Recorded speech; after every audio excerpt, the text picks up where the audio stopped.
I'm Amy Scott, host of How We Survive, a podcast about the messy business of climate solutions. To a lot of people, geoengineering might seem like a dangerous, outlandish way to play God. But some are embracing this sci-fi-inspired approach as a solution to the climate crisis. Listen to How We Survive on your favorite podcast app.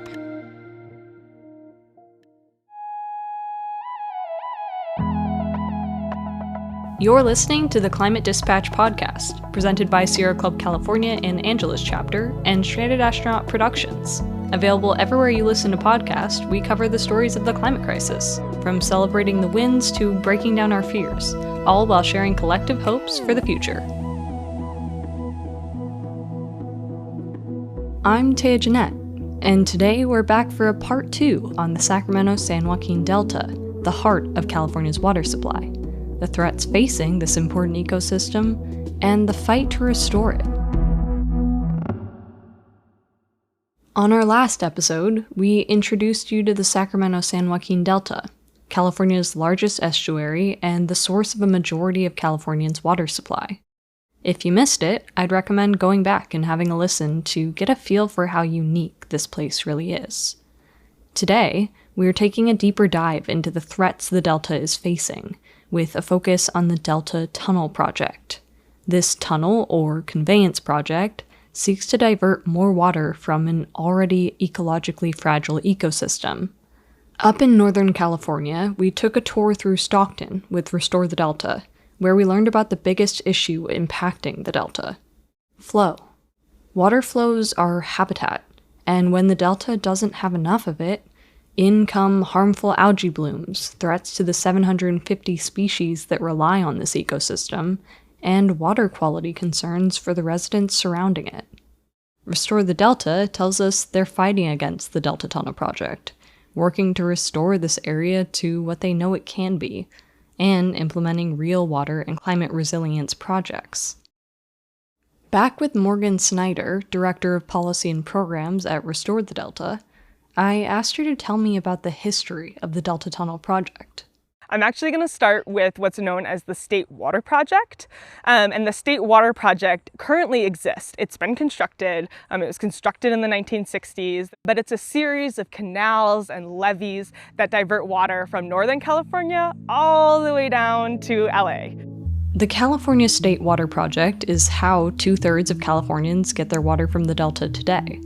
The first state water plan was brought up back in 1919 as a solution to bring water to the more arid Southern California. From the 1850s gold rush mining and later thriving farms, it was evident that Northern California had an abundance of water, and Southern California wanted in. An official proposal came by 1931 with a plan to transfer water from north to south. By the 1940s, California's population was booming, and Los Angeles needed more and more water. So a new round of proposals, plans, and studies began, with a new idea of the state's future water needs. By the late 1950s, the State Water Project was approved, against the pleas of Northern California opponents and fears that there wouldn't be enough water to go around. Under the leadership of Governor Pat Brown, over 700 miles of canals were constructed. These still stand today as one of California's massive water delivery systems. But the key to the State Water Project is that the water flows through the Delta. What the Delta Conveyance Project would do is divert water north of the Delta on the Sacramento River, which is the river that runs down from Shasta.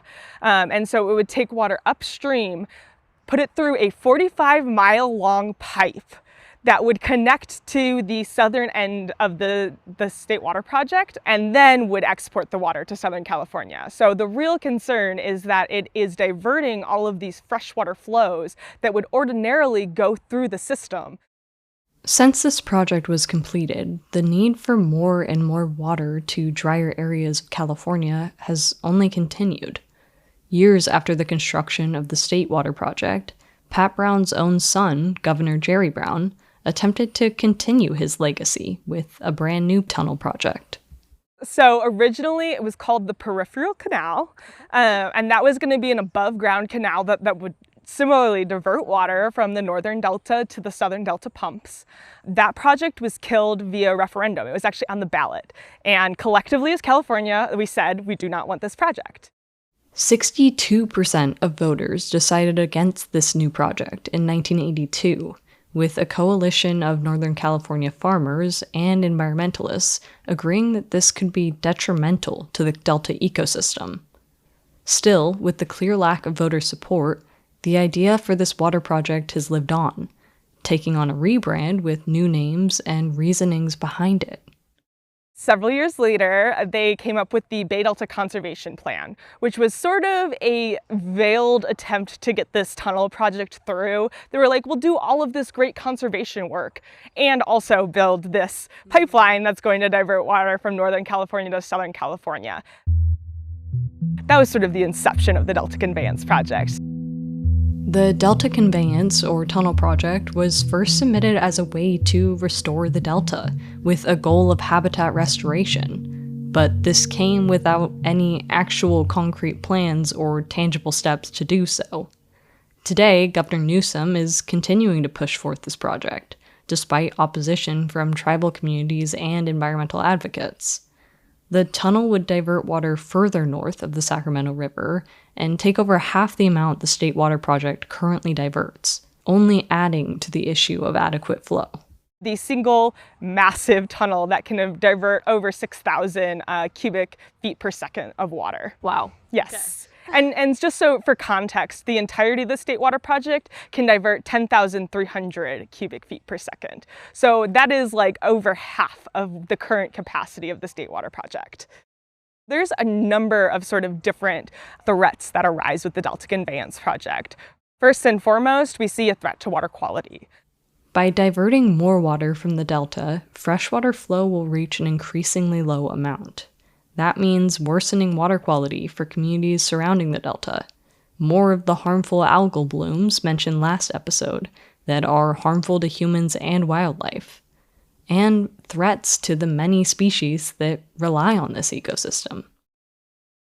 But water diversion doesn't just threaten water quality. It's also impacting local farms and can quickly become an issue of food security. The Delta is a particularly productive agricultural area within the Central Valley, and the Central Valley as a whole, as I'm sure you are all aware, supplies approximately half of the nation's vegetable, fruit, and nut production. That's John Zuckerman, who spent 30 years working on Wall Street before returning to his family farm on the Island Ridge Track. You know, I grew up here. It was my, great-great-grandmother who, with her children, organized some of the reclamation projects here. We've been farming for a long time. My extended family continues to actively farm. At one point, this land was co-owned by President Hoover, who famously used it to grow spearmint. But for the last several generations, it's been stewarded by John Zuckerman's family. What do you grow? Well, where those cars are parked right now, that is asparagus. There's quite a lot of corn and rice and wheat, which is also cultivated on Ridge Tract. In addition, lately we've been putting in more potatoes. We're sort of blessed with being able to be very flexible in what it is we cultivate here. Pretty much anything grows. You know, our intent is to protect and preserve it. We're just, doing what we can, like we have been for generations. The sheer number and the biomass here is, off the charts. So lots of species, lots of biomass, all of them threatened by human activity. This land that has been taken care of for generations by John's family is part of the intricate web of agricultural land here, providing food security for the state. It's also a hotspot for birds. Throughout our visit to the farm, we saw blackbirds picking from wheat and corn crops, swallows swarming around their nesting grounds, and even a blue heron. John told us if we came back in the winter months, we'd be treated to hundreds of waterfowl. The Ridge Tract becomes their stomping grounds on the Pacific Flyway migratory path. But this ecologically rich, diverse, and important land is also threatened directly by the Delta Tunnel Project. There are several different paths that the state has envisaged for the the tunnel project. One of them goes straight through rinse tract here. Oh, wow. Our philosophy is that the water belongs where it naturally flows. There's species here that rely upon, whether it's fish species or other animals that rely upon the availability of that fresh water. We think that the impacts on the macro hydrology of the delta system here are sufficiently well understood, such that if you're diverting water from the head closer to the source and basically sucking it away from the delta system, then you're diminishing the hydrologic pressure at the western portion of the delta, which keeps the salt water in abeyance. So, one of the big concerns we have is if you suck water out of this system, then it's going to make it easier for salt water to intrude. Your options to cultivate are limited because the immediate availability of water has a greater saline content. As Gujari Singh writes for the Sierra Club, the delta isn't just a valve to open or close, or a simple junction where rivers meet. It's a living, breathing engine that sustains entire ecosystems. Freshwater and saltwater mix here in a delicate balance. When the delta struggles, when its waters become too salty or its flows decrease, those effects spread across the state. The delta tunnel would interrupt that delicate balance of fresh and salt water that makes the delta so distinct, and put this ecosystem and California's water and food security at risk. There are 4 million humans that inhabit the watershed that we're talking about, but a lot of other species that are impacted by what humans do in this area. We want that to be light touch as possible. We want restoration to be the focus rather than incremental extraction.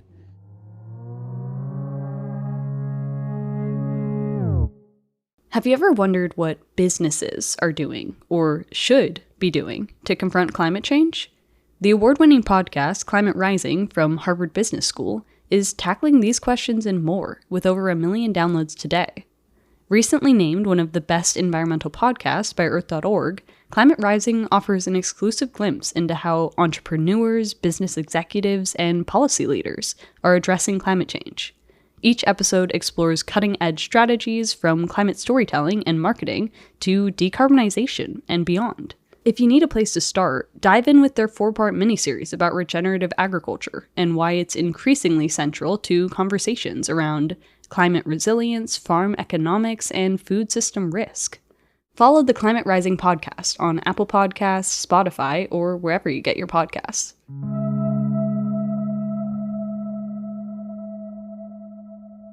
John told us about the biodiverse ecosystem of people, plants, and animals that rely on the delta. But apart from the immediate threats to water flow, the larger existential threat of climate change and subsequent sea level rise looms over the delta, even impacting the narrative that legislators are forming around the Delta Tunnel. So the Delta Conveyance Project is proposed as a climate mitigation tactic. We're seeing these huge atmospheric rivers, we're seeing extensive dry periods, and so they would like to use this Delta Conveyance Project to transport more water from Northern California to Southern California to sort of hedge when we have those dry periods. The Delta Tunnel is currently being sold as a climate resilience project. It will modernize California's water system and make us more prepared for climate change impacts like sea level rise and extreme weather events.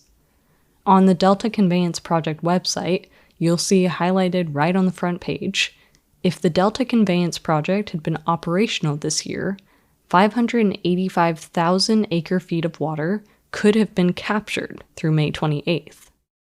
This frames the issue as if the water, unless it's diverted, has no fundamental purpose, when in reality, the delta serves our agricultural industry, a variety of plants and animal species, and the community around it to a great extent.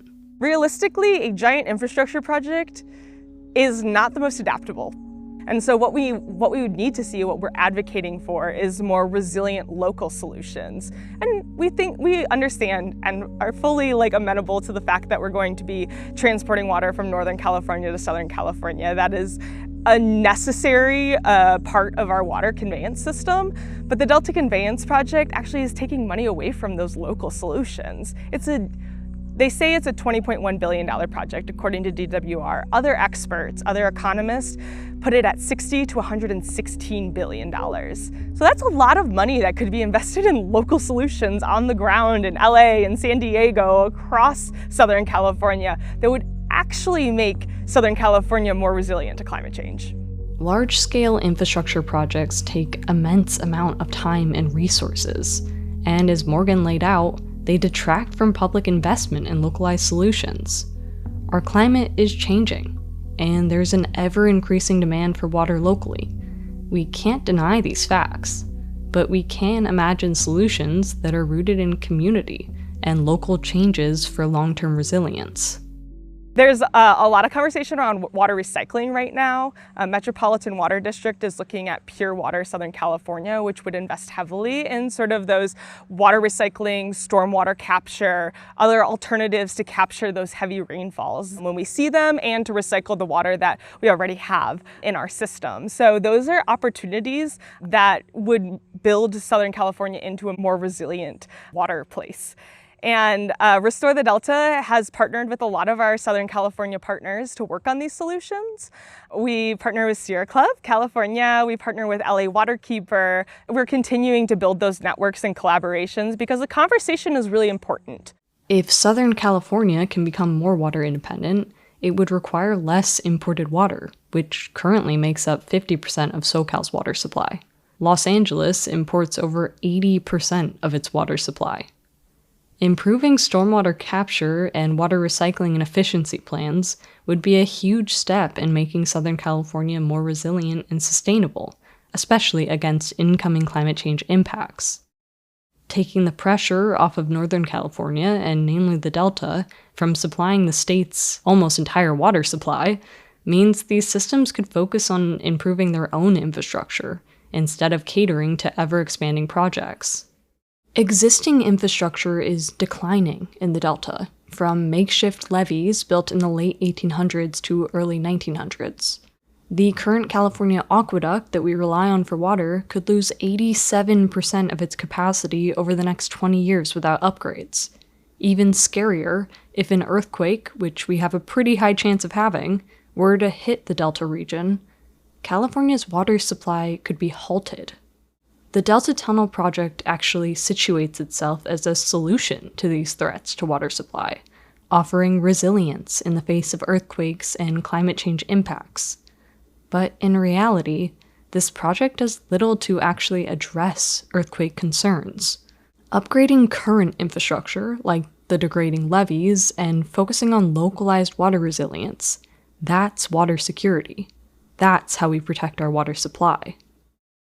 So if we were to focus on upgrading and restoring the Delta, what would that actually look like? Spencer Fern, Science Program Manager from Restore the Delta and a Stockton local, joins us again to share his vision of a restored Delta. I think the vision of a restored Delta is enough adequate flow, and we're talking like the amount that would be required to ensure that there is salmon returning, ensuring that water quality standards are met at every stretch of the Delta, not in the parts that are more convenient for others, but we're talking about the dead-end areas, the disinvested communities. I think it also incorporates a plan and strategy to make sure that the endangered species we are dealing with are taken off of that list in a way that's meaningful. Now, I know this is pie in the sky moment here. The idea is like a self-sustaining Delta, a Delta that can then be used in a way to like send water other parts of California, because then we know that the Delta is this ecosystem that's rethriving in its own right, and it's something that can now give to other parts of the communities. Restore the Delta isn't just envisioning what a restored Delta could look like. They're actively working to implement on-the-ground restoration projects and direct solutions. So where we're standing right now, we're at the Stockton Emergency Food Bank. This stop on our tour brought us behind the Stockton Emergency Food Bank to a chain-linked fence under a major street overpass, looking out to a trash-filled concrete flood channel. It was a pretty compelling parallel to the earlier stops with the fishermen we spoke to in the last episode and John's thriving farm, where we saw growing plants and crops, flowing water, and an abundance of birds. One thing that's really important to note about Stockton, about this area in particular, is it's an AB 617 community, which means that there's a high pollution burden. So when you stand here and see this, you can understand sort of the heavy pollution burden that this community is already experiencing. And then as you look out into the slough, you see sort of a desolate slightly brown space. Yeah, this is the first site we've been to today that I'm not like, ooh, look at the heron, look at the turtles, you know? Like, it really is just not providing, that much to this area. This food bank is also the site of one of Restore the Delta's restoration projects. This is one of our 2 pilot sites for the Mormon Slough Restoration Project. Looking out, you'll see just sort of a barren landscape. In terms of restoration and visions that we have, we could see, recreation paths along either side of the slough, envision sort of a full waterway that serves as also flood control for extra fill up when there's heavy atmospheric rains, as we're seeing with climate change.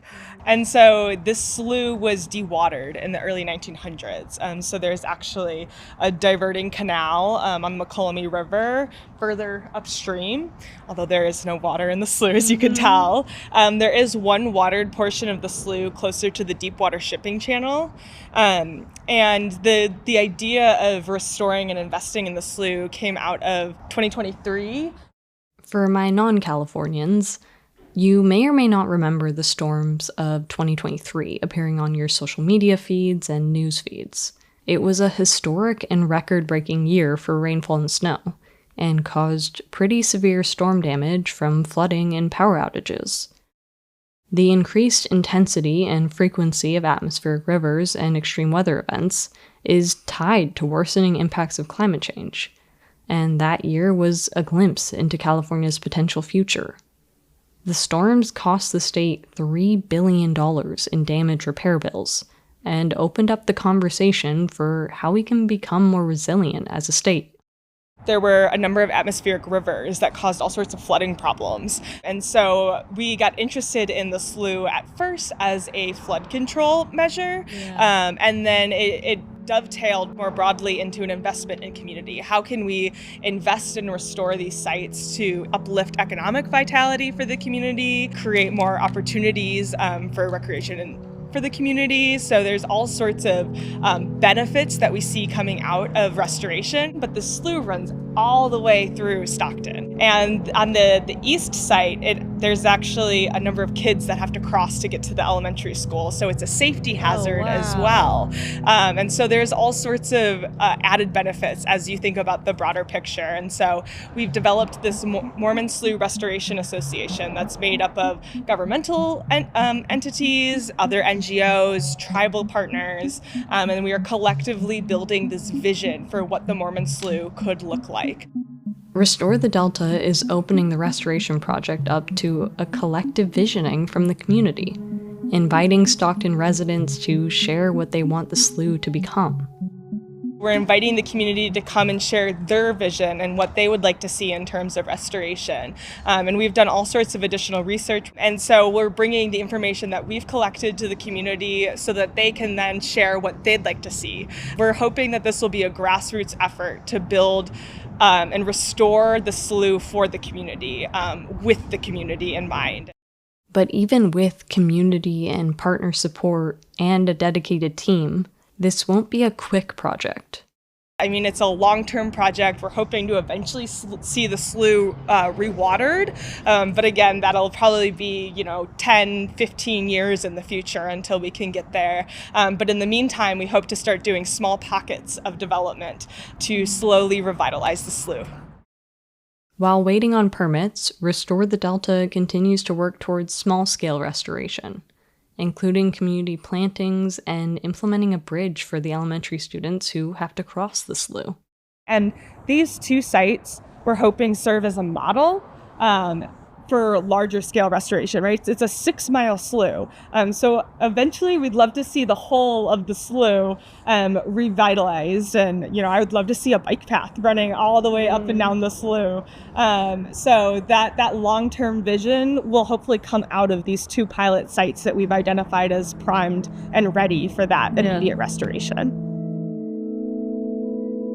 You could picture trees, walking trails, all sorts of opportunities for recreation, maybe some pocket parks that kids can use to play. So it's as you start to invest in community, you see sort of the overflow of benefits, and that's what we hope to see here.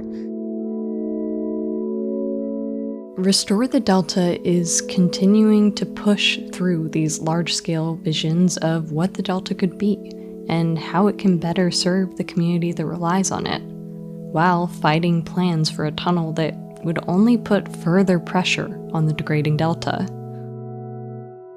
On this tour with Restore the Delta, we only saw a few spots, but we could feel the extent of what the Delta provides. From our food systems to a rich biodiversity, to passing down a connection to nature for the next generation, the Delta really is a special place. Maybe we could put the Delta Tunnel to a vote, like we did in 1982, and find out how Californians really feel. But in the meantime, we have some work cut out for us to create more resilient water infrastructure in Southern California and keep the water flowing where it's meant to. Getting us up and ready to protect the Delta is We Ain't Finished by International Show. Hold up, wait a minute, I'ma put some God up in it. Cause of loving him a crime, I know that he my co-defendant. Let this be the witness, he the captain, I'm lieutenant. So even when it's said and done, just know that we never finish. We ain't. It sound like something coming at you. Oh wait, that's me. Yeah. Hold up, wait a minute, I'ma put some God up in it. Cause of loving him a crime, I know that he my co-defendant. Let this be the witness, he the captain, I'm lieutenant. So even when it's said and done, just know that we never finish. We ain't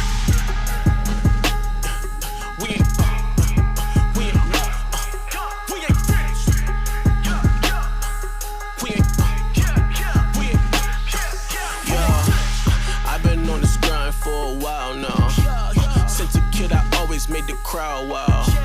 Born into the jungle, I'm a wild child. So I'm used to all that hype, you better calm down. 2/11/87, the realest date. And I own my masters, yeah, that's some real estate. I ain't about the trials, so I can really play. I see it before it happens, see I'm a visionary. Swear they plotting and waiting for me to slip. Holding on for dear life, they pray that I loosen my grip. Trying to play with my strings, like guitars when they riff. They wanna show me the way and push me off of a cliff. It's okay though, I can fly, yo, not suicidal. May fall, but I'll never bail, I don't worship idols. Tapped into the heart of God, see it in my vitals. God forgive and I forgive, repeating the cycle. So hold up, wait a minute, I'ma put some God up in it. Cause of loving him a crime, I know that he my co-defendant. Let this be the witness, he the captain, I'm lieutenant. So even when it's said and done, just know that we never finish. We ain't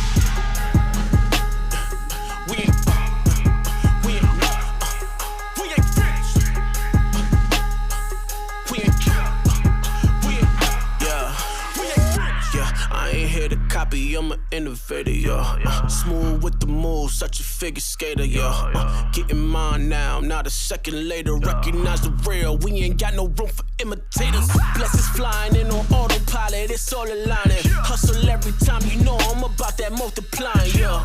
Plugged into the source, it's so electrifying. They alarmed and I ain't even sound a siren. So, hold up, wait a minute, I'ma put some God up in it. Cause of loving him a crime, I know that he my co-defendant.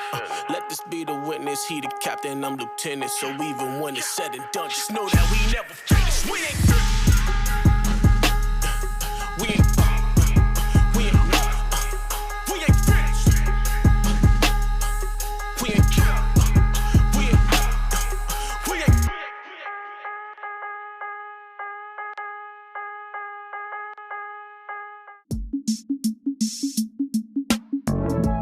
Hi, it's Megan from the Sierra Club Angeles chapter. If this episode moved you, I'm here to invite you to turn that energy into action. Support our environmental and social justice work today with a donation at sierraclub.org/California. Every win for climate and justice starts with a community. Join ours at sierraclub.org/California. The Climate Dispatch is a podcast by Stranded Astronaut Productions and Sierra Club California and Angeles chapter. Produced by myself, Tay Jeanette, and Megan Spatz. Audio engineering and editing by Maxfield Biggs, and original theme music and score by Phil Hamilton.